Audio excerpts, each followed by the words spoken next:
तो स्टूडेंट्स আজি আমি কেইটামান নিউমাৰিকেল ইয়াতে এক্সপ্লেইন কৰিছোঁ তোমালোকৰ বুকখনৰ সো তোমালোকে বুকখন উলিয়াই ল'বা টেক্সট বুকখন এনসিআৰটি তো তাত প্ৰথম যেটো আছিল 9.1 ৰ যেটো আছে তো 9.1 ৰ কোৱেশ্চনটোত কি দিয়া আছে a steel wire of length 4.7 metre and cross section 3 * 10⁻5 metre square stretched by the same amount as a copper wire of length 3.5 meter and cross section 4 * 10⁻5 meter square under a given load. What is the ratio of the Young's modulus of steel to that of copper? ঠিক আছে তো ইয়াত according to question যদি আমি চাও প্ৰথমতে ষ্টিলৰ ক্ষেত্ৰত for steel length is equal to how much 4.7 meter and cross sectional area is equal to 3 * 10⁻5 meter square. So A cross section area 3 * 10⁻5 meter square. Similarly for copper wire length is equal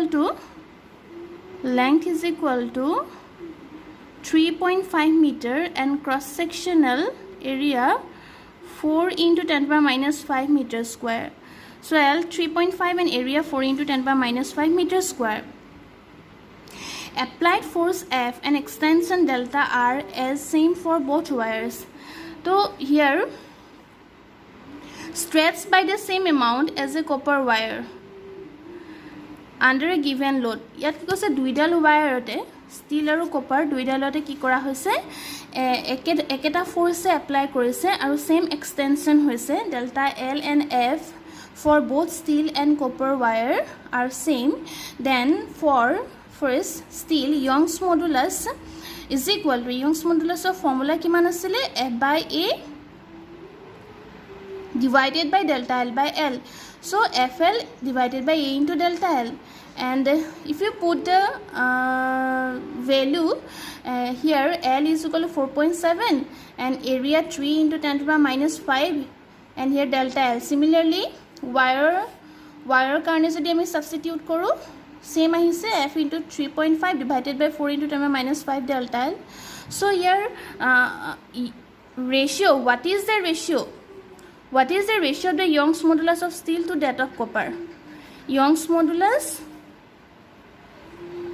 steel আৰু কপাৰৰ ক্ষেত্ৰত উলিয়াই ৰেশিওটো সুধিছে so আমি দুইটাৰ ক্ষেত্ৰতে উলিয়াই y Young's modulus for steel divided by copper substitute কৰি পেলাই আমি आंसर কিমান আহিলে 1.79 ঠিক আছে তো এটো হৈছে first next to swap 2 wires of diameter 0.25 cm, one made of steel and other made of brass, are loaded as shown in figure 9.34. The unloaded length of steel wire is 1.5 meter and that of brass wire is 1 meter. Young's modulus of steel is 2 * 10⁻11 Pascal and that of brass is 0.91 * 10⁻11 Pascal. Compute the elongation of steel and brass wires. 1 Pascal is equal to 1 Newton per meter square. ইয়াত কি কৈছে দুডাল where দিছে দুইডালৰ ডায়ামিটাৰ সমান 0.25 cm. এডাল ষ্টিলৰ আৰু এডাল কিহৰ দিছে ব্ৰাছৰ. ষ্টিল ওয়্যাৰৰ লেংথ দিয়া আছে 1.5 মিটাৰ আৰু ব্ৰাছৰ দিয়া আছে 1 মিটাৰ. ষ্টিলৰ Young's modulus দিয়া আছে আৰু ব্ৰাছৰ Young's modulus দিয়া আছে. তে কম্পিউট কৰিব কৈছে elongation of steel and brass wire. Elongation means কি কৰিব কৈছে যে extension delta L. Elongation means extension delta L. So আমি কি কৰিলো এটা ফিগাৰ চোৱা ফিগাৰটো দেখিছে এটা ষ্টিল হয় ষ্টিল ওয়্যাৰটোৰ লোড কিমান দিছে 4 kg আৰু তাৰ তলত ব্ৰাছ আছে 1 মিটাৰ weight কিমান দিছে লোডটো 6 kg. Now for steel L1 is equal to how much 1.5 meter. Radius diameter dia ase to radius kiman hobo 0.25 by divided by 2 cm aru centimeter dok meter le jete convert koro tete kiman ahibo 0.125 * 10⁻2 meter.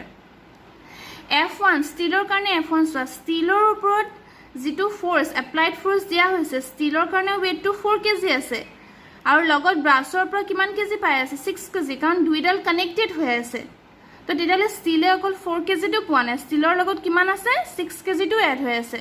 তো সেইকাৰণে ষ্টীলে যিটো force পাইছে, applied force পাইছে ষ্টীলৰ কাৰণে, সেইটো কিমান হ'ব 10 হ'ব। ডেট মিনছ 6 + 4 হ'ব। তো আমি নিউটনলৈ যদি কনভাৰ্ট কৰোঁ তেতিয়াহ'লে আমি কি লিখিম 10 × 9.8। 9.8টো হৈছে জিৰ value, acceleration due to gravity, we get 98 newton. Young's modulus দিয়া আছে 2 × 10⁻11 pascal. So' y Young's modulus F/A × L/delta L. If we put A is equal to pi r square, area জেগাত যদি আমি pi r square put কৰোঁ তেতিয়া আমি ফৰ্মুলাটো F/pi r square × L/delta L হ'ব। ঠিক আছে, তো ইয়াৰ পৰা ডেল্টা এলটো যদি চাওঁ, ডেল্টা এলৰ ফৰ্মুলা কিমান আহিব F / pi r square × L/y। এইটো হৈ গ'ল আমাৰ এক্সটেনশ্যনৰ ফৰ্মুলা। ইয়াৰ পৰা আমি উলিয়াই ল'লো। এতিয়া ইয়াত আমি প্ৰথমতে ষ্টীলৰ কাৰণে সাবস্টিটিউট কৰিম, তাৰপিছত আমি কিহৰ কাৰণে কৰিম ব্ৰাছৰ কাৰণে। চ' ফৰ ষ্টীল প্ৰথমতে এইটো ষ্টীল আহিছে, এইটো ষ্টীলৰ কাৰণে। ষ্টীলৰ কাৰণে যদি বহাওঁ F1 pi r1 square L1/y1। চ' F1 কিমান আছে ষ্টীলৰ কাৰণে F1 98 F1, L1 কিমান 1.5 divided by pi value 3.14 R1 square। তো তাৰ R1 কিমান 0.125 × 10⁻²। So' 0.125 × 10⁻² whole square into Young's modulus দিয়া আছে, সাবস্টিটিউট কৰিলোঁ, we get the answer 1.5 × 10⁻4 metre. Similarly for brass wire, ব্ৰাছৰ ক্ষেত্ৰতো যদি আমি সাবস্টিটিউট কৰোঁ, কিন্তু ব্ৰাছৰ ক্ষেত্ৰত ফ'ৰ্চটো আকৌ কিমান চোৱা only 6 KG. For brass 6 KG, তো 6 কেজিটোক আমি নিউটনলৈ যদি কনভাৰ্ট কৰোঁ, we get 6 × 9.8 newton. And substituting the values, the answer is 1.3 × 10⁻4 meter. একদম সিম্পল হয় তোমালোকৰ, জাষ্ট আমি ফৰ্মুলা সাবস্টিটিউট কৰিছোঁ। ফাৰ্ষ্ট আমি জানিব লাগিব যে কি আমাক উলিয়াবলৈ দিছে নিউমাৰিকেলটো। চ' ইয়াত এক্সটেনশ্যন উলিয়াবলৈ কৈছিলে, এলংগেশ্যন, ডেট মিনছ ডেল্টা এল দুইটাৰ কাৰণে। তো আমি ষ্টীলৰ কাৰণে পালোঁ 1.5 × 10⁻4 আৰু ব্ৰাছৰ কাৰণে কিমান পালোঁ 1.3 × 10⁻4 পালোঁ। ঠিক আছে, তো এইটো আহি গ'ল আমাৰ ছেকেণ্ডটো। নেক্সট আহি গ'ল 9.6। 9.6টো কি কৈছে চোৱা, 9.6 কৈছে the edge of an aluminum cube is 10 cm long. One face of the cube is firmly fixed to a vertical wall. A mass of 100 kg is then attached to the opposite face of the cube. The shear modulus of aluminum is 25 gigapascal. What is the vertical deflection of this face? 1 pascal is equal to 1 newton per meter square.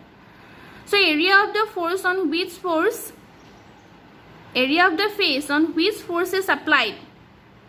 তো ইয়াৰ যেটো cube দিয়া আছে, সেই কিউবটোৰ area যেটো sides দিয়া আছে 10 centimetre. তো area কিমান হ'ব 10 × 10 100 সেন্টিমিটাৰ স্কয়াৰ, আৰু সেন্টিমিটাৰ স্কয়াৰটো যদি মিটাৰলৈ কনভাৰ্ট কৰে কিমান পাম 10⁻² metre square. force means we know that F is equal to mg. forceৰ জায়গাত আমি কি সাবস্টিটিউট কৰোঁ mg। তো forceৰ জায়গাত mg বহলে 100 × 10 1000 নিউটন আহিলে। ইটা মিন্স shear modulus, এইটো দিয়া আছে।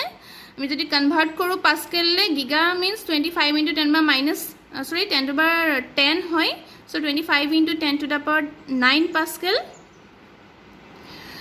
And x is equal to initially যেটো সাইডস দিয়া আছে কিমান দিয়া আছে 10 সেন্টিমিটাৰ আমি পাইছোঁ। তো সেন্টিমিটাৰলৈ মিটাৰলৈ কনভাৰ্ট কৰিলে কিমান আহিব 0.10 মিটাৰ। তো ফৰ্মুলা আছিলে ইটা is equal to again F/A divided by delta x/x, shear modulus তোমালোকে চাই ল'বা ফৰ্মুলা। ভ্যালু সাবস্টিটিউট কৰিলোঁ, ফ'ৰ্চৰ জায়গাত xৰ জায়গাত a ডেল্টা x টো ফাইন্ড আউট কৰিব কৈছে, কাৰণ ডেল্টা x কৈছে what is the vertical deflection on this force. Vertically ডিফ্লেকশ্যনটো কিমান হৈছে, তাৰমানে এনেকুৱা যেনিবা ফিগাৰটো এইটো আছিলে। তো ফ'ৰ্চ যেতিয়া এপ্লাই কৰিলোঁ তাৰ চেঞ্জটো এনেকুৱা হৈ গ'ল, এইটো ভাৰ্টিকেল ডিফ্লেকশ্যন হৈছে এইটো। তো ভাৰ্টিকেল ডিফ্লেকশ্যন কিমান হৈছে সেইটো উলিয়াব কৈছে। তো ভাৰ্টিকেল ডিফ্লেকশ্যন আমি ডেল্টা x পালোঁ এনচাৰ 4 × 10⁻7 মিটাৰ। ঠিক আছে, নেক্সট আহিলে 9.8। 9.8ত কি দিছে, a piece of copper having rectangular cross section of 1.52 millimeter into 19.1 millimeter is pulled in tension with 44500 Newton force, producing only elastic deformation. Calculate the resulting strain. So according to question, F is equal to how much? 44500 Newton. Area is equal to how much? 15.2 millimeter into 19.1 millimeter. Then millimeter to convert koisu meter square, then power to kimane hi goise 10 to the power minus 6. Copper or etu given hobo to dia thakibo tumalukok exam ot ahile value to dia thakibo yat dia nai. Y hoise 1.2 into 10 to the power 11 Newton per meter square. So resulting strain uliabo koise ami janu je Young's modulus. Y is equal to stress by strain. Stress means F by A, strain means delta L by L. So ami stressor jagat jodi F by A substitute koru, etro jagat jodi ami ki substitute koru F divided by A. Strain find out kobo koise to bohai dile amar formula ahibo strain is equal to F by AY. F or jagat value substitute korilu, area substitute korilu, Young's modulus substitute korilu aru answer kiman ahile 0.001277. ঠিক আছে তো next আহিলে 9.12.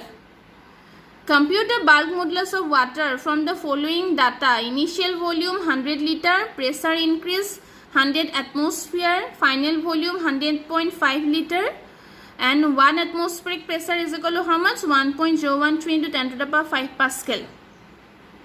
বায়ুমণ্ডলীয় চাপ এটা তোমালোকে পাইছা আগতে তো এতিয়া ইয়াত কি দিয়া আছে bulk modulus is related to volume asile to pressure dia ase 100 atmosphere to atmosphere dok ami pascal le convert koribole hole a value to into koribo lagibo so ami into kori dilu 100 into 1.013 into 10 to the power 5 Pascal.